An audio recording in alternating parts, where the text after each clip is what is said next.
All right. So the last section of the rapid copy method for the sales letter itself is the offer stack. The intent behind the offer stack is to make the people who are a yes into a hell yes, the people who are a maybe into a hell yes. You've built desire, you've removed friction with the body copy, you've answered objections, you've told stories, you've kind of got them ready, and you've done the best that you can to get them to this point, and now you are going to make an offer. All right.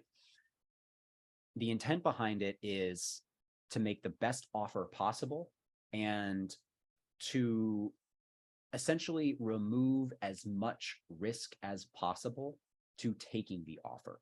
So reward, risk. You want to stretch this thing as much as you can.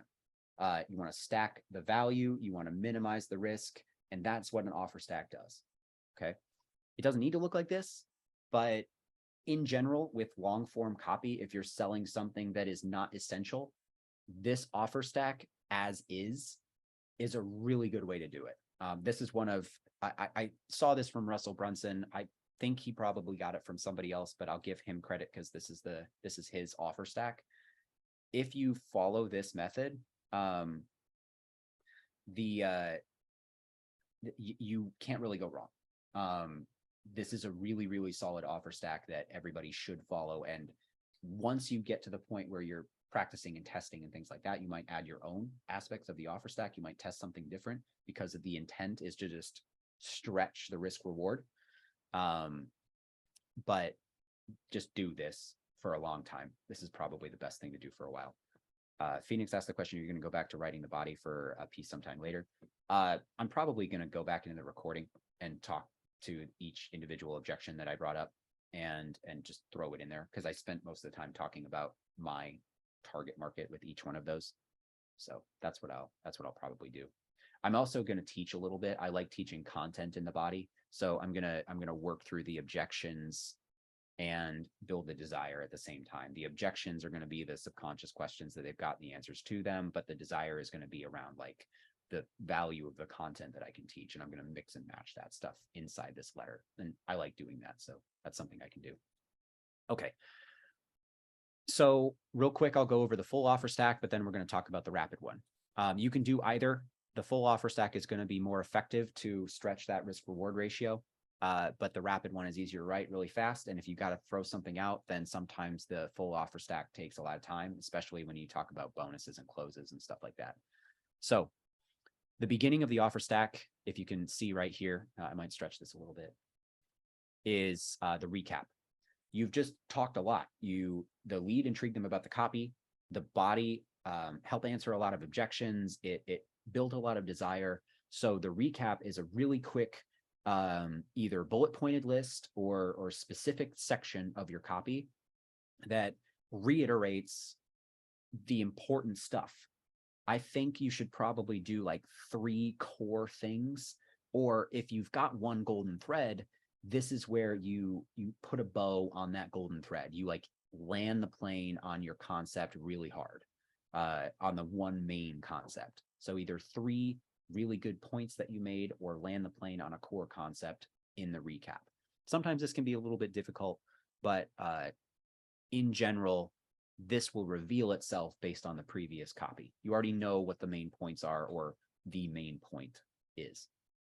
Then there's the transition.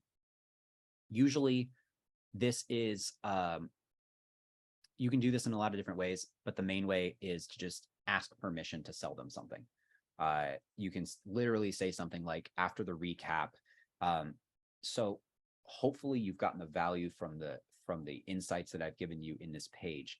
But if you're open to it, I have a way for you to take these insights and get immediate value and immediate outcomes from them if you're willing to hear about it. If you're willing to hear about that opportunity, then keep going.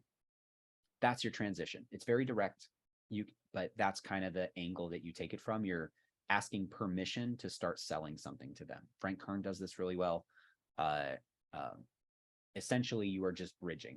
This is where you see a big drop off because people who say, nah, are gone. But that's fine.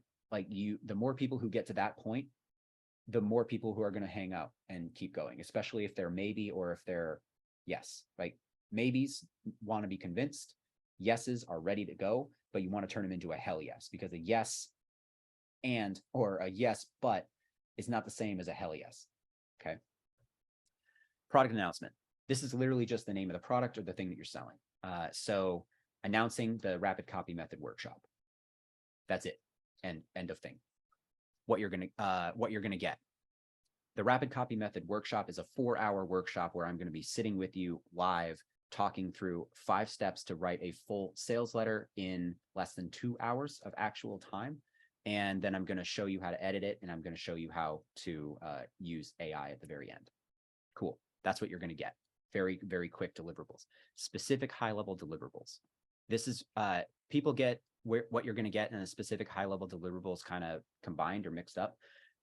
Think about it like this. What you're going to get is the overview of the product, like a blurb about the product, because you said the product name, blurb about the product. Then specific high-level deliverables are the modules, the sections, the pieces, things like that. That's what you're going to talk about. Usually there's multiple modules in an information product. There's, several aspects of a physical product. If you're selling something like a supplement, the specific high-level deliverables might be the different outcomes that they're going to get from that supplement, that sort of thing, right? You don't have to get this perfect, but these are sectioned so that you can separate things into cognitive buckets when you're doing this. 3 case studies, very obvious. If you have 3 case studies, you throw them in there.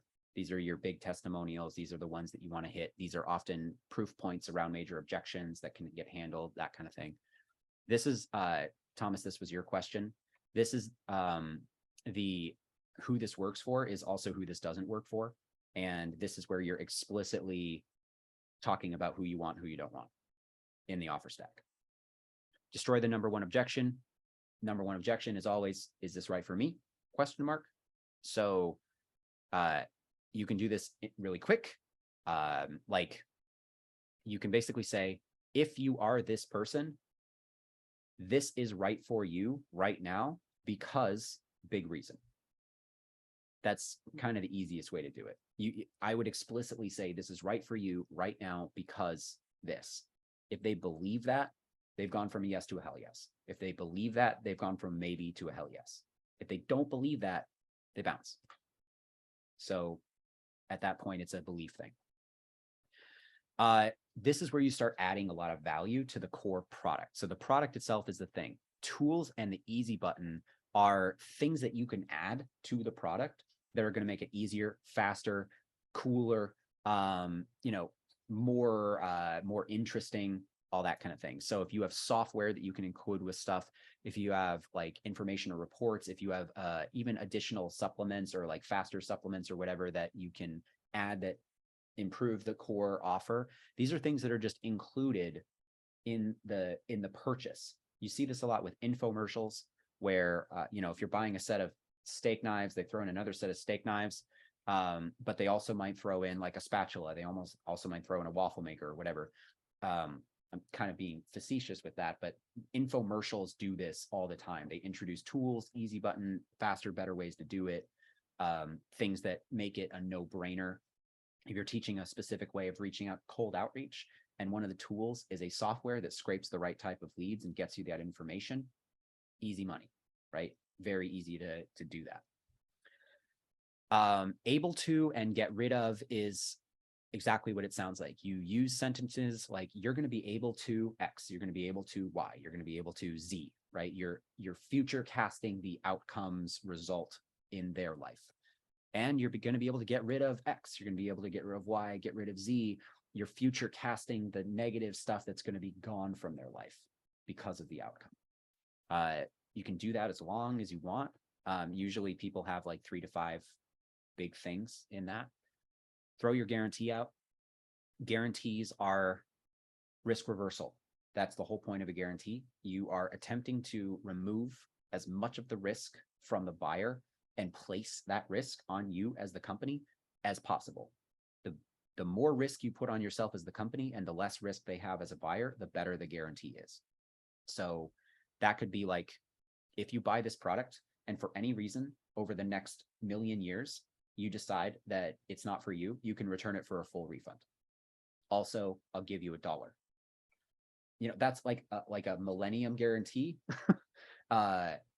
Removes the risk completely because either they like the product or they return it and get all their money back plus $1. That is essentially removing every single piece of risk for them to take the action if they want to take the action.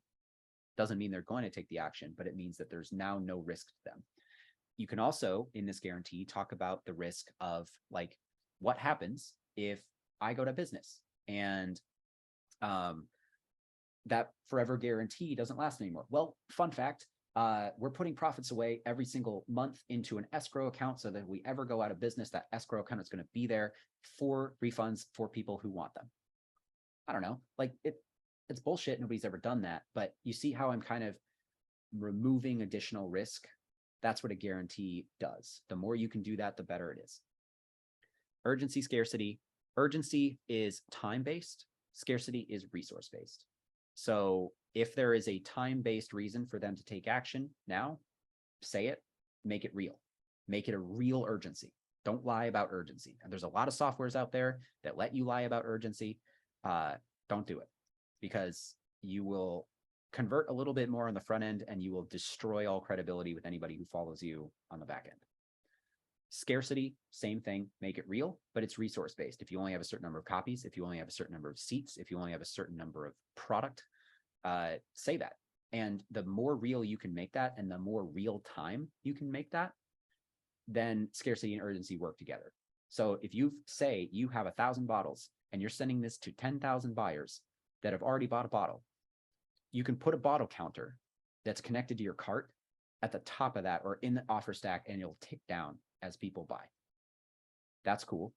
Make that real. Don't lie about that shit. Urgency and scarcity are very effective to sell, but you'll lose credibility if they're fake. Thomas says, I will do that 10K times a month, and then I'll teach others how to make 10K a month. Yeah, exactly. Sometimes that is the case. Let's see. For the first X buyers, you get Y. Yeah. Mm-hmm. That's something that you can do too. Like I did. The beta price is $47. The main price is $97 after this date. That's urgency. That's urgency because there's a date, urgency because there's an early bird, that kind of stuff. The fake price is a justification for the full value of the product. This is where you got to finesse it a little bit, but the justification for the full value of the product is basically a comparison of the value they're getting from the product with all of the tools in it, and all of the stuff that they're getting compared to a comparable thing in the real world. So for education, you can make a pretty comparable comparison and say, look, I'm teaching you how to become how to get 5-figure projects as a copywriter. And every single client that you're going to talk to moving forward is going to be a possible 5-figure client for you. So let's say you get one client. This program is worth $10,000. Let's say you get one client per year for the rest of your life. If you're going to live another 50 years, that's a $500,000 product. Now, that'd be a bad investment because you're not going to get it for 50 years. But the point is, that's the value of the product. Also, if you want to go to college and get an MBA to get a 6-figure job, it's going to cost you $100,000. So this is the equivalent of a $100,000 program. I'm giving a fake price right now by comparing the value of the program to those things. And those are real. You don't want to fake compare it. You don't want to be like, this is a $2,000 product and this is a $2,000 software because I sold it before, but you didn't actually sell it. That's not a good fake price. A good fake price is anchoring it to an actual real world value that is understandable from the buyer. Like supplements do this. I actually saw an oat company do this really, really, really good. It was their whole ad. They did a price breakdown of their product because the objection was your oats are too expensive. They were like superfood oats or whatever with ingredients and stuff. Basically the product was like, your oats are so expensive. They're way too expensive. And then they're like, here's a whiteboard, right? It might be oats overnight. Yeah. Here's a whiteboard. Here's the individual cost of each ingredient that is in our product if you would buy it at the grocery store with the quality that we are giving it to you, and the number of servings that you would get out of that thing. Here's the cost per serving. It was an ad. Here's the cost per serving. Here's our product, and here's the cost per serving. It's actually less. Like, that's amazing. That was their entire ad. So that's cool. I love that. That's the thing that you kind of want to do with the fake price. The first part, you want to compare the product to real stuff, real comparable value. I don't know that a lot of people have taught that specific angle, by the way, with this offer stack. Not a lot of people bring up the fact that you should have real comparison. Most people just say, like, say it's $10,000 and then discount it by 90%. Like, you know, that's kind of how people talk about it. The price drop is where, like in an infomercial, that's cool. I'm glad you're working with them. They're dope. I love that product.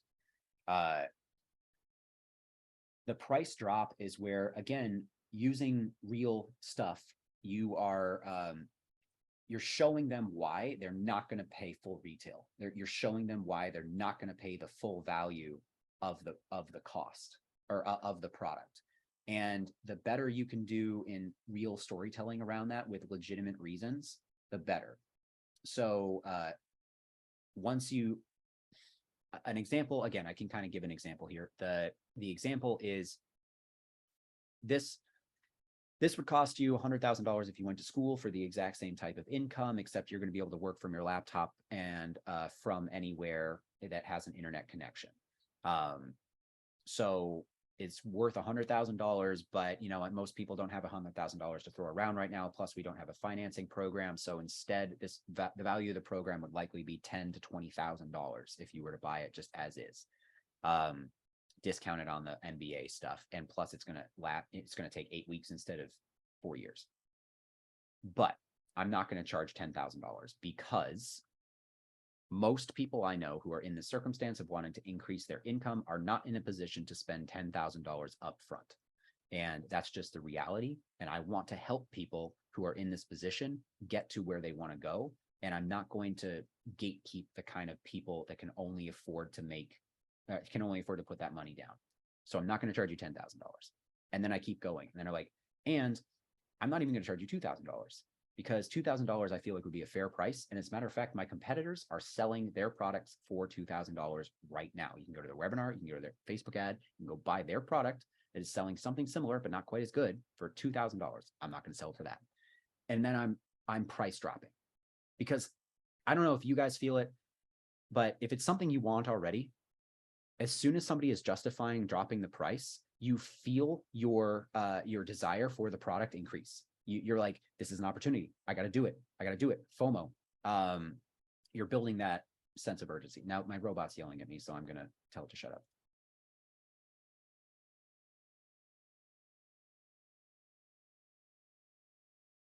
All right.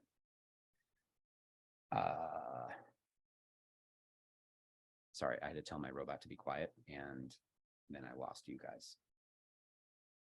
There we are. So bonus stacking is different from tools and easy button because the bonuses can sometimes be as good or more valuable than the product. If you have other products that you can offer, if you have like coaching or something like that you can offer, then this is where you stack the bonuses. And then so there's a debate. You can do it either way. You can either give them the real price at the bottom of the price drop, or you can give them the real price after you bonus stacked on the price drop. So if you drop the price after the price drop, then you say, this is how much you're going to pay. Plus I'm giving you this bonus that's worth this much. Plus I'm going to give you this bonus that's worth this much. And you're constantly stacking the value more and more of the price that they're going to pay for the value they're going to get over and over and over again. And the closes, there's lots of different types of closes. Russell Brunson has a whole like list of them. But in general, this is creating more airtime for you to give people a reason to come off the fence and convert. It's been shown that especially with webinars, the longer you stay on Q&A and the longer you do the closes and longer you like stay and make the offer, the more conversions you get. Because some people will just sit on there.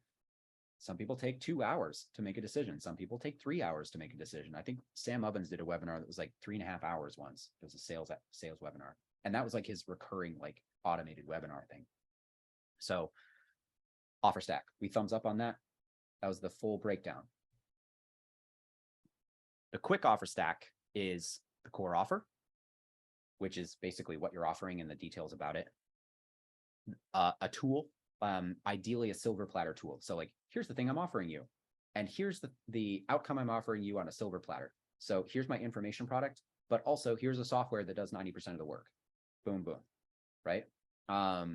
Here's my supplement. And here is another supplement that 10x is the effectiveness of the supplement.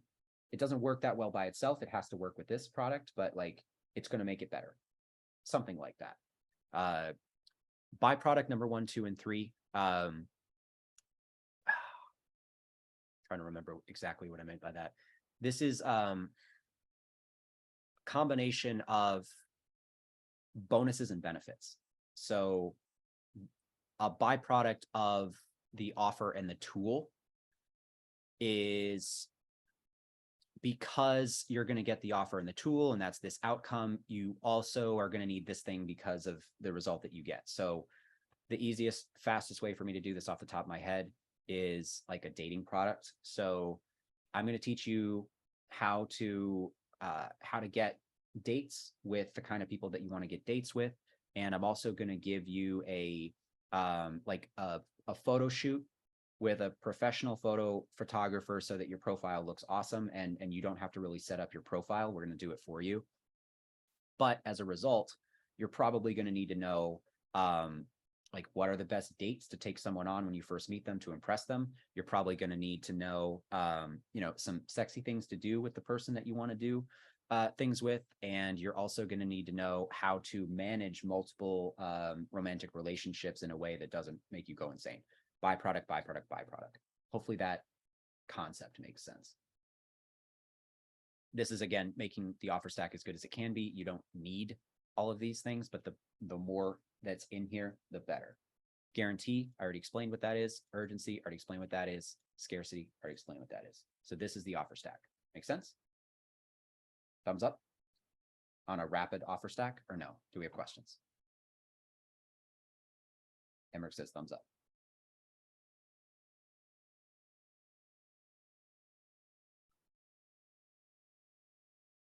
So total work time is 95 minutes when you're doing this.